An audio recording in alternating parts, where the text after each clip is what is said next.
Hello everyone, welcome to lecture 5.2, Emotion and Meaning in Music. So this lecture is developed based on the monumental work by Leonard B. Meyer, the book Emotion and Meaning in Music, published in 1961. So the ideas and theories proposed in this book laid foundation for all later research in the field to investigate the emotion, aesthetics, and meaning in music. In this lecture, we will introduce a few core concepts proposed in this book, and to understand the main idea that's proposed here. So first, we want to introduce what is the musical tendency. So a tendency is a pattern reaction that operates or tends to operate when activated in an automatic way. A pattern reaction consists of a set or series of regularly coincident mental or motor responses, which, once brought into play as part of the response to a given stimulus, follow a previously ordered course, unless inhibited or blocked in some way. So the pattern reaction emphasizes the autonomous response to a partially developed pattern, and we tend to complete that pattern, or to follow the course, follow a previously ordered track, so that all the responses happen automatically. The order established by a pattern reaction is both temporal and cultural. That is, the series involves not only the relation of the parts of the total pattern to each other, but also their timing. So it means that there are two parts consists the pattern reaction. One is the order of the parts, the succession of the parts. The other is their timing. So, which means in a pattern reaction, not only the order of the parts matters, but also when that part happens, which is the timing for each part to arrive, also matters. Therefore, a series may be disturbed either because the succession of the parts of the pattern is upset, or because the timing of the series is upset, or both. So there are two ways to disturb a tendency. One is to disrupt the order of the succession of the parts. The other is to change or to disturb the timing. For example, we can either expedite or delay a part to add this perturbation or disturb the original tendency. The next concept is musical expectation. So if tendencies are pattern reactions that are expectant in a broad sense, including unconscious as well as conscious anticipations, then it is not difficult to see how music is able to evoke tendencies. So here, the expectations are naturally connected with the tendency. As the tendency follows a previously ordered course, then this course, this automatic response, actually encodes our expectation or prediction for the future, for what will happen to the rest part of this pattern. So, for it has been generally acknowledged that music arouses expectations, some conscious and others unconscious, which may or may not be directly and immediately satisfied. So here, it actually uses this musical expectation as an axiom, which means it's well acknowledged, and um, and they don't prove or argue why music arouses expectations. It's only we accept that music has the functionality to arouse expectations. So, quote from the book. Um, The pleasure arises from the perception of the artist's play with forms and conventions, which are ingrained as habits of perception both in the artist and in his audience. Without such habits, there would be no awareness whatever of the artist's fulfillment of and subtle departures from established forms. So it means that there is a shared expectation among the artist and all audience. So this shared expectation um, articulate a tendency that's mutually uh, that's mutually expected uh, by everyone presented, and also because of the existence of such a habit or such a shared expectation, um, the artist's fulfillment of or departure from this established expectation or tendency can be perceived by the audience. So the pleasure which we derive from style is not an intellectual interest in detecting similarities and differences, but an immediate aesthetic delight in perception, which results from the arousal and suspension or fulfillment of expectations, which are the products of many previous encounters with works of art. So it means that this the the artist's departure or the difference um, between the performance and the established form is not what we are really interested in. What we're interested in is about is associated with our expectations. So either there is a suspension or the artist just fulfilled that expectation immediately, or the artist find a way to violate that expectation. So where this is where the musical aesthetics and our where the musical aesthetics comes, and how our emotions are triggered in the musical in the musical perception. So the next concept is our musical suspense. So suspense is essentially a product of ignorance as to the future course of events. From the outside, ignorance arouses strong mental tendencies toward clarification, which are immediately effective. If ignorance persists in spite of all, then the individual is thrown into a state of doubt and uncertainty.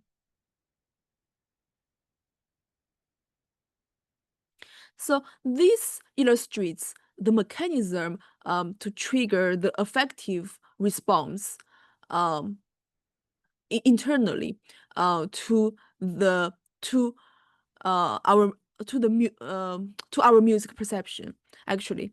So when uh when the musical suspense happened, when the future course of the events are ignored, uh, it immediately triggers the affective response. And if the ignorance persists, then the individual, the listener, is thrown into a state of doubt and uncertainty. So these feelings are themselves tendencies. So the avoidance of painful apprehension and the expectation of a propitious conclusion, which become focused upon an expected resolution of the unpleasant stimulus situation.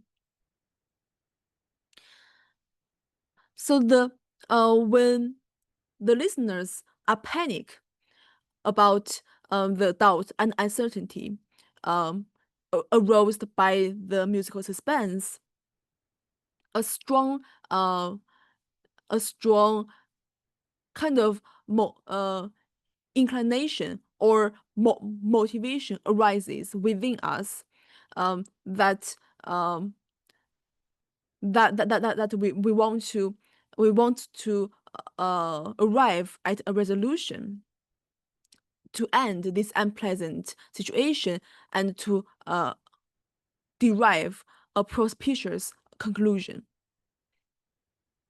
from this kind of chaotic situation. So the greater the build-up of suspense, of tension, the greater the emotional release upon resolution. This observation points up the fact that in aesthetic experience, emotional pattern must be considered not only in terms of tension itself, but also in terms of the progression from tension to release. So after the build up of the suspense or tension, uh, we have this emotional drive, emotional desire uh, for uh, for a resolution. So in the well-formed system, especially the classical tonal system, there is always a resolution after a musical suspense or retardation or some delay to the current course. And um, and also the emotional pattern must be considered not only about the tension, but the progression from tension to release. And so this alternative, this alternation of tension and release actually forms the momentum to drive the to drive the music to progress. And this is the foundation for the prolongational reduction in GTTM, the generative theory of tonal music. The next concept is musical surprise. As soon as the unexpected, or for that matter, the surprising, is experienced, the listener attempts to fit it into the general system of beliefs relevant to the style of work. So this is actually an adaptive behavior for which we always do, not only for music, but also in our daily lives, in our in our evolution. So this adaptive behavior actually minimizes the surprise. So we tend to normalize what surprised us so that when it happens again, we can predict this situation so that we won't be surprised the next time. So this requires a very rapid re-evaluation of either the stimulus situation itself or its cause, the events antecedent to the stimulus. However, if this rapid re-evaluation doesn't work, then it may require a review of the whole system of beliefs that the listener supposed appropriate and relevant to the work.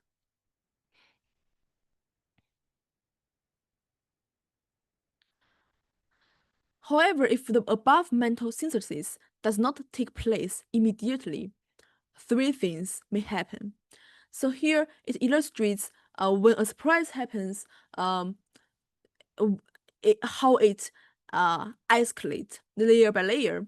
So first, if our rapid re-evaluation can solve that surprise, which means after we re-evaluate the stimulus itself or its cause, the immediate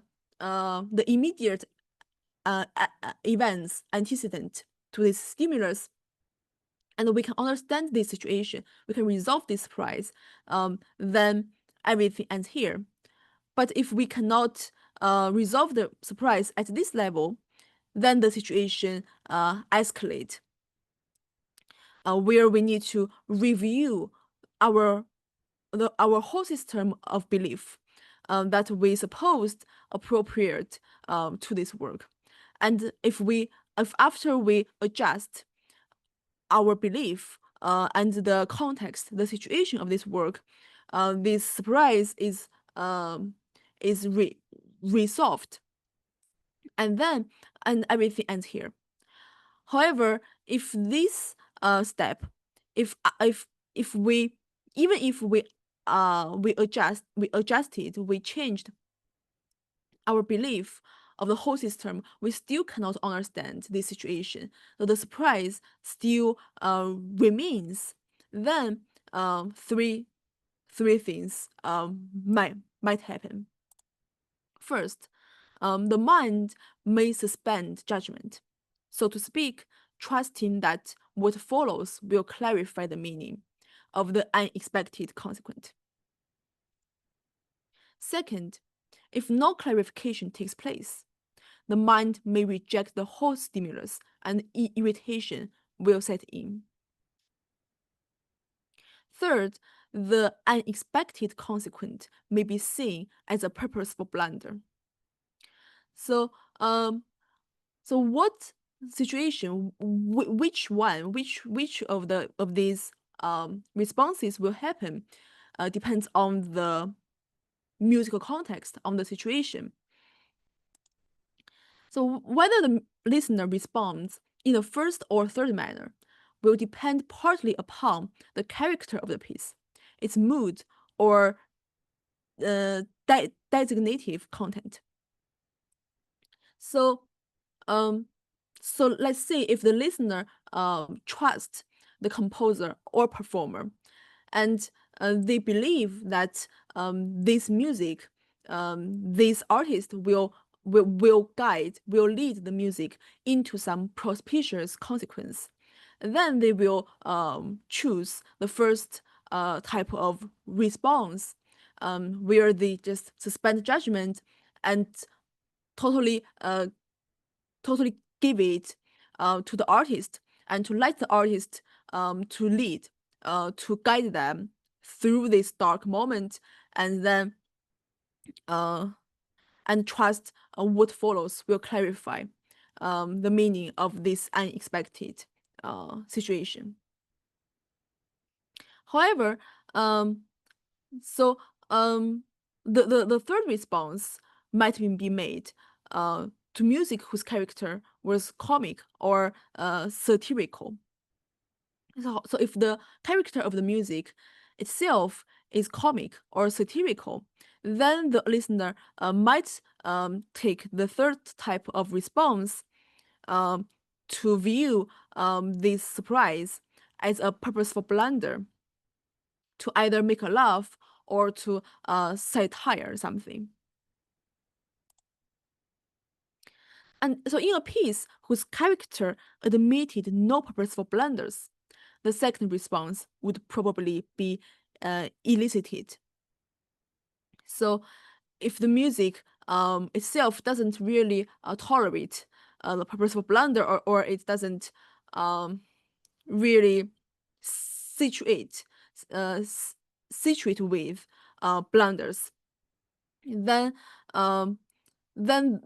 the listeners might be irritated, as their minds would reject this whole stimulus, and they will think this musical course or this music is simply a failure because of this unexpected situation.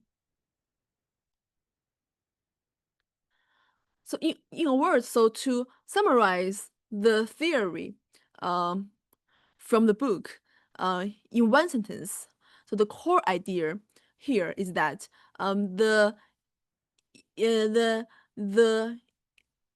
inhibition of a tendency to respond, or on a conscious level, the frustration of expectation was found to be the basis of the affective and the intellectual aesthetic response to music.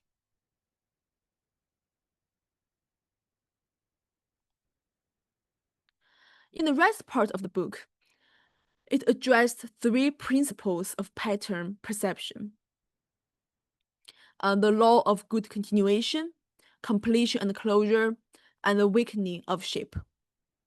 So if you have time, you can look into these chapters um, in the book Emotion and Meaning in Music.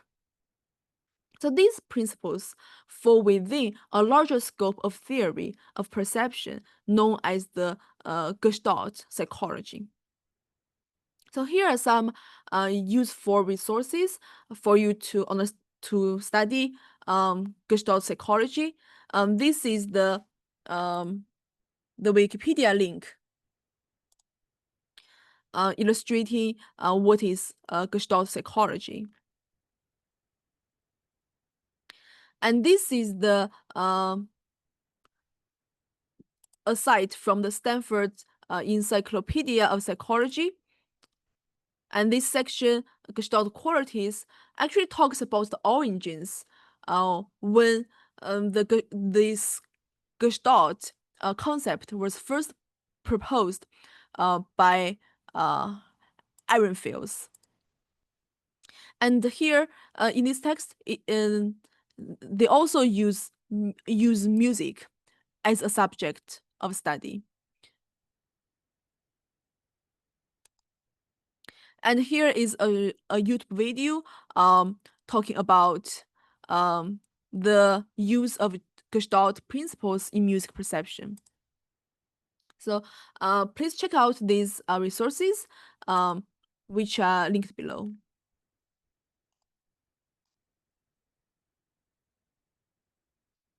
So what exactly is Gestalt principles? So according to Gestalt psychologists, the fundamental principle of perceptual grouping is the law of pregnance, also known as the law of good Gestalt. Pregnance is a German word that directly translates to pithiness and implies salience, conciseness, and orderliness. The law of pregnance says that people tend to experience things as regular, orderly, symmetrically, and simple. In other words, human perception is biased towards simplicity. So here is a list of the Gestalt laws of grouping, including law of proximity, law of similarity, law of closure, law of symmetry, law of good continuation, law of common fate, law of good form, and probably also law of past experience. Again, here is a short YouTube video talking about the Gestalt principles. So to be more precise, I'd like to look into a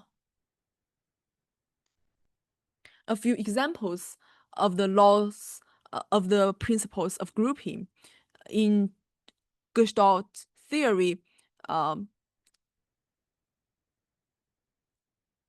give you a more illustrative, more intuitive illustration of the Gestalt principles. The first is the law of proximity. So the Gestalt law of proximity states that objects or shapes that are close to one another appear to form groups. So here we tend to group these dots together because they are close to each other.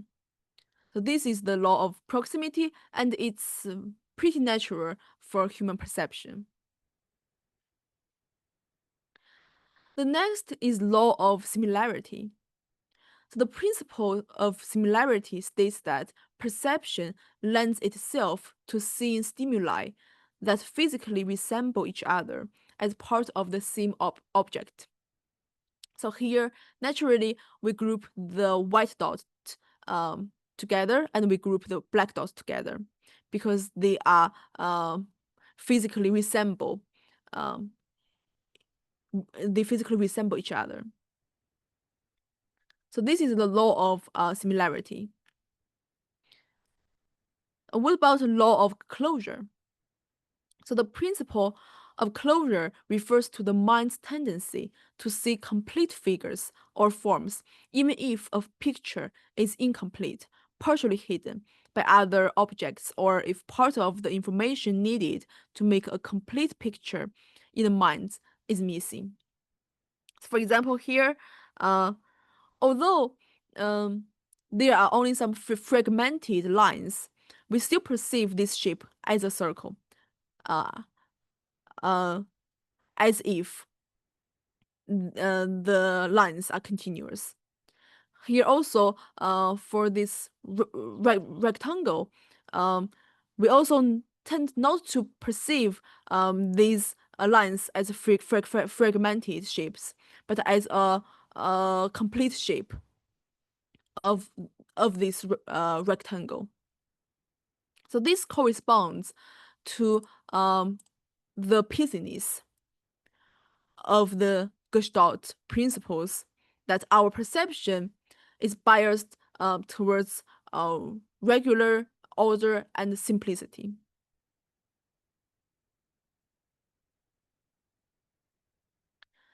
And also the law of good continuation.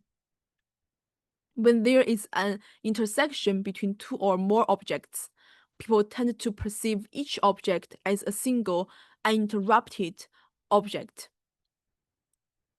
So this allows differentiation of stimuli even when they come in visual overlap. So here we can tell that here are two cases. Although visually they overlap with each other, but mentally we tend to disentangle this shape into two unoverlap objects as the case. So this is the law of good continuation.